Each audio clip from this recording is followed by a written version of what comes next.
বাপ তারেক রহমানের জন্য করাচিত হইতে পারে, তোদের জন্য করাচিত হইতে পারে। আমি এই বাংলাদেশের সন্তান। গুপ্ত যদি কেউ হয়ে থাকে সেটা তারেক রহমান গুপ্ত। তারেক রহমান মুস্তাকা দিয়ে পালায় গেছে দেশ থেকে, লন্ডন পালায় গেছে, মুসাদ্দেক দেশ থেকে পালায় নাই। এখানে কি লিখছে গুপ্তচরদের অবস্থা, মানে ডাকসুতে যারা আছে তারা গুপ্ত।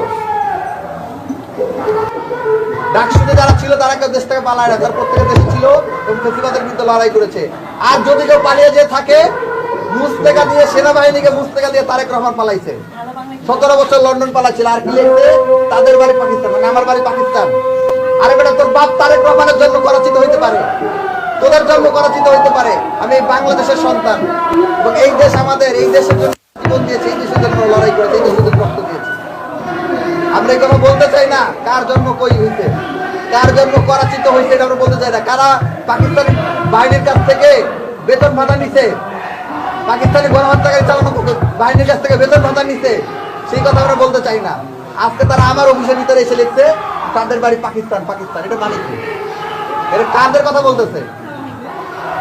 এটার মাধ্যমে যারা এটা লিখেছে তারা সুস্পষ্ট ভাষায় অপরাধ করেছে। তারা যদি বাইরে লিখতো, বাইরের দেওয়াল লিখতো, আমার কোনো আপত্তি ছিল না। আপনারা দেখেছেন তারা রাস্তায় লিখেছে, আমরা সেটার সাথে সাধুবাদ জানিয়েছি।